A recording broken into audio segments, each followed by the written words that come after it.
8P news. नमस्कार, मैं संतोष, आपका स्वागत है लोकतंत्र प्रहरी के 8 PM न्यूज में, जहां हम देखेंगे दुर्ग जिले समेत प्रदेश एवं देश विदेश की कुछ प्रमुख खबरें। तो आइए शुरू करते हैं पहले दुर्ग जिलों की खबरों से।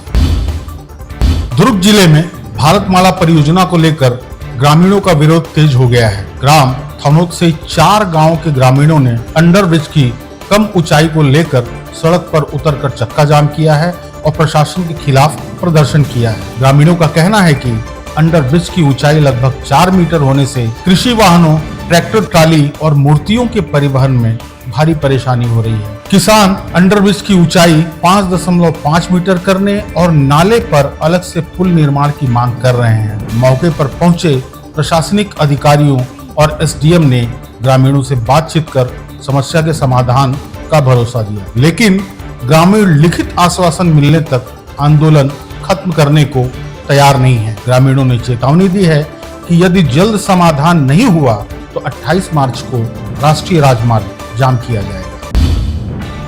भिलाई के जुनवानी इलाके में सूर्या मॉल के सामने फुटपाथ पर लंबे समय से अवैध पार्किंग का खेल चल रहा था। नगर निगम की जमीन पर एक व्यक्ति लोगों के वाहन पार्क करवाकर उनसे बकायदा रसीद काटकर पैसे वसूल रहा था। देर रात ट्रैफिक पुलिस और स्मृति नगर चौकी पुलिस की संयुक्त टीम ने मौके पर पहुंचकर कार्रवाई की। कार्रवाई के दौरान कई वाहन मालिकों को ई चालान थमाया गया, जबकि कई वाहनों को जब्त कर नेहरू नगर ट्रैफिक कार्यालय ले जाया गया। जांच में सामने आया कि 2 पहिया वाहनों से 20 रुपए और 4 पहिया वाहनों से 60 रुपए पार्किंग शुल्क लिया जा रहा है। पुलिस ने मौके से एक व्यक्ति को हिरासत में लेकर उसके खिलाफ मामला दर्ज किया है। पुलिस का कहना है कि शहर में अवैध पार्किंग के खिलाफ आगे भी कार्रवाई जारी रहेगी। नारकोटिक सेल पुलिस मुख्यालय रायपुर के निर्देश पर दुर्ग जिले में ड्रग्स डिस्पोजल समिति द्वारा NDPS एक्ट के तहत अलग अलग थानों में जब्त किए गए मादक पदार्थों को वैधानिक रूप से नष्ट किया गया। इस दौरान 58 मामलों में जब्त कुल 612.515 किलोग्राम गांजा, 6550 gram brown sugar, 78,333 tablet, 23,200 capsule और 197 सिरप का नष्टीकरण किया गया। गांजा, ब्राउन शुगर, टैबलेट और कैप्सूल को भिलाई इस्पात संयंत्र में नष्ट किया गया, जबकि सिरप का नष्टीकरण थाना नेवई क्षेत्र में किया गया। इस पूरी कार्यवाही में ड्रग डिस्पोजल समिति पुलिस अधिकारियों और नगर निगम के अधिकारियों की मौजूदगी में रही। दुर्ग पुलिस ने आम लोगों से अपील की है कि नशे के अवैध कारोबार की जानकारी तुरंत पुलिस को दें, ताकि ऐसे अपराधों पर सख्त कार्रवाई की जा सके। कोका स्थित सर्व समाज कल्याण समिति के कार्यालय में क्षेत्र के गणमान्य नागरिकों, वरिष्ठ जनों, माताओं, बहनों एवं युवाओं के साथ आत्मीय संवाद कार्यक्रम आयोजित किया गया। इस अवसर पर लोगों ने अपनी समस्याएं और सुझाव साझा किए, जिन पर गंभीर चर्चा करते हुए त्वरित समाधान का आश्वासन दिया गया। साथ ही सर्व समाज कल्याण समिति एवं यूथ सिख सेवा समिति को प्राप्त शिक्षा फॉर्म के आधार पर 3 बच्चों की स्कूल फीस, एक मेधावी खिलाड़ी को चेक के माध्यम से आर्थिक सहायता प्रदान की गई। इस दौरान विभिन्न सामाजिक और जन कल्याणकारी आयोजनों के आमंत्रण भी प्राप्त हुए, जिन्हें सह स्वीकार किया गया। दुर्ग जिले के जामगांव आर थाना क्षेत्र में लगातार हो रही सड़क दुर्घटनाओं को देखते हुए वरिष्ठ पुलिस अधीक्षक विजय अग्रवाल ने दुर्घटना संभावित स्थानों का निरीक्षण किया। निरीक्षण के दौरान क्रिकेट मीटा, बेल्हारी, कुम्हाली और पौहा गांव की सड़कों को एक्सीडेंट हॉटस्पॉट के रूप में चिन्हित किया गया। दुर्घटनाओं को रोकने के लिए चेतावनी board, speed breaker, reflector, cat eye, street light और सड़क किनारे अवरोध हटाने जैसे कई निर्देश दिए गए। दुर्ग पुलिस ने नागरिकों से अपील की है कि वाहन चलाते समय यातायात नियमों का पालन करें और हेलमेट व सीट बेल्ट का उपयोग करें।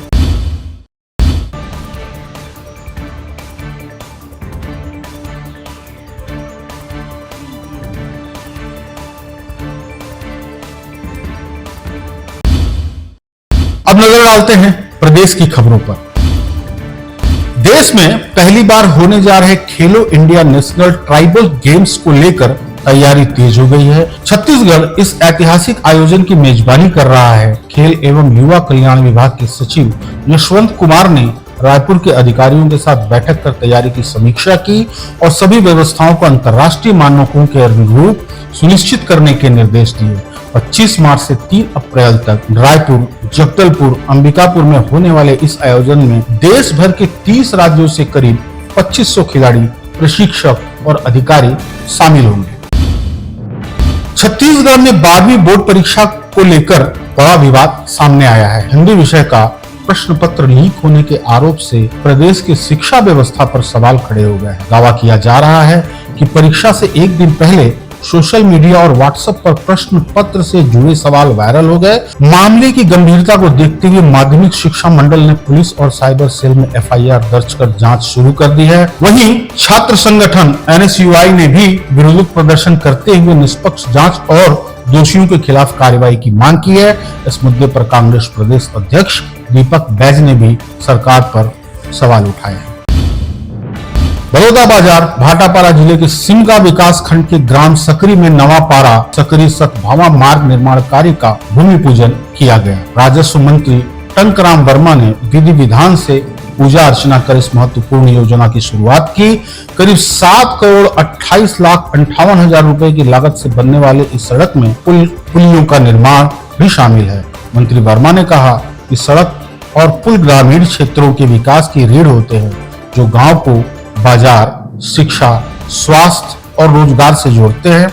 उन्होंने कहा कि राज्य सरकार प्रदेश में बेहतर सड़क नेटवर्क तैयार कर रही है, जिससे ग्रामीण क्षेत्रों का शहरों से संपर्क और मजबूत होगा। छत्तीसगढ़ के बालोद जिले के दलीराजड़ा में भाजपा पार्षद पर जानलेवा हमले का मामला सामने आया है। वार्ड की समस्याओं का समाधान नहीं करने को लेकर नाराज 3 युवकों ने एक शादी समारोह से लौट रहे पार्षद वीरेंद्र साहू और उनके दोस्तों को रास्ते में रोककर बेरहमी से पीट दिया। हमले में पार्षद के नाक, आंख, गाल समेत शरीर के कई हिस्सों में गंभीर चोटें आई हैं। आरोपियों ने गमछे से गला दबाकर जान से मारने की कोशिश भी की। पुलिस ने मामले की तकनीकी और साइबर सेल की मदद से तीनों आरोपियों को दुर्ग और धमतरी से गिरफ्तार कर लिया है और उन्हें न्यायिक रिमांड पर जेल भेज दिया है। छत्तीसगढ़ के बिलासपुर में एक दर्दनाक हादसा सामने आया है। सरकंडा क्षेत्र के लियाडी इलाके में एक घर में रखे फ्रिज में अचानक ब्लास्ट हो गया, जिसके बाद भीषण आग लग गई। इस हादसे में घर में अकेली मौजूद 57 वर्षीय जया अग्रवाल की जिंदा जलकर मौत हो गई। धमाके की आवाज सुनकर आसपास के लोग मौके पर पहुंचे और आग बुझाने की कोशिश की। सूचना मिलने पर पुलिस और दमकल विभाग की टीम भी मौके पर पहुंची और कड़ी मशक्कत के बाद आग पर काबू पाया। प्रारंभिक जांच में सामने आया कि आग फ्रिज में हुए ब्लास्ट के कारण लगी। फिलहाल पुलिस पूरे मामले की जांच कर रही है।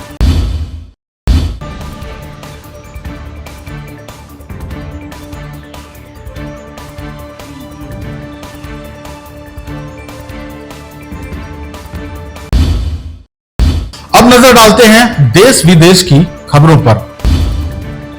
राजधानी दिल्ली में रविवार की कई इलाकों में हुई बारिश का असर अब साफ दिखाई दे रहा है। बारिश के बाद दिल्ली एनसीआर की हवा पहले से ज्यादा साफ हो गई है। सोमवार को दिल्ली का एयर क्वालिटी इंडेक्स 97 दर्ज किया गया, जो संतोषजनक श्रेणी में आता है।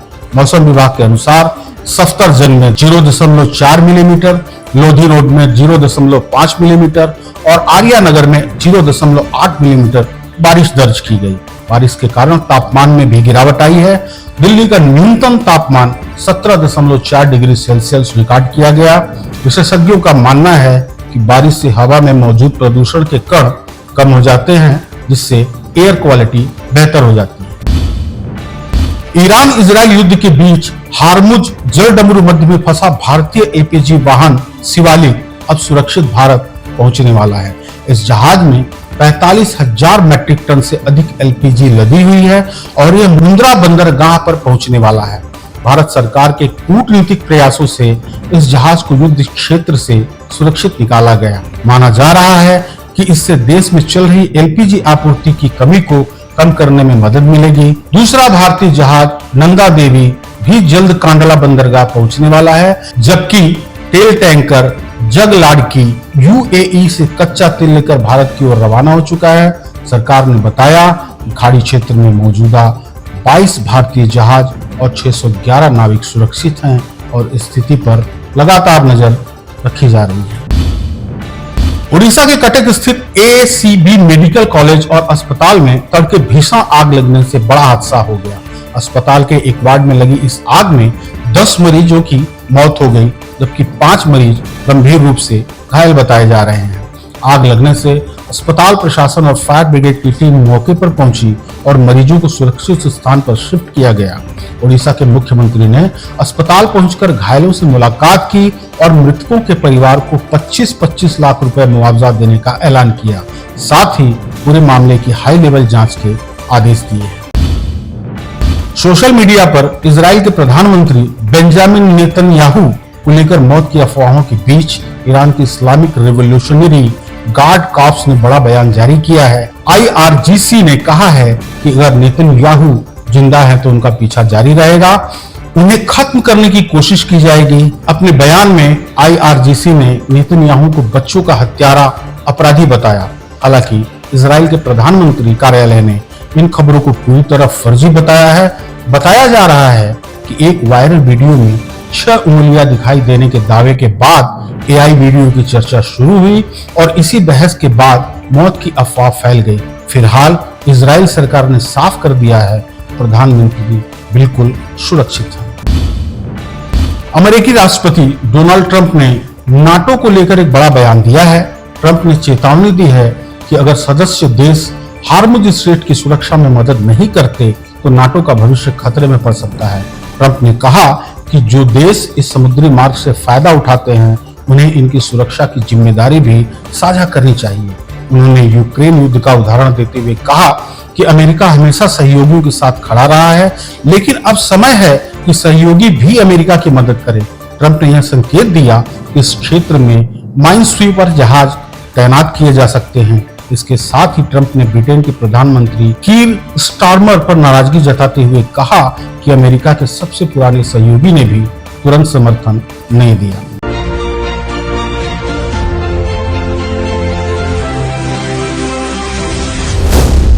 LP News. This program is sponsored by SR Hospital and Research Center.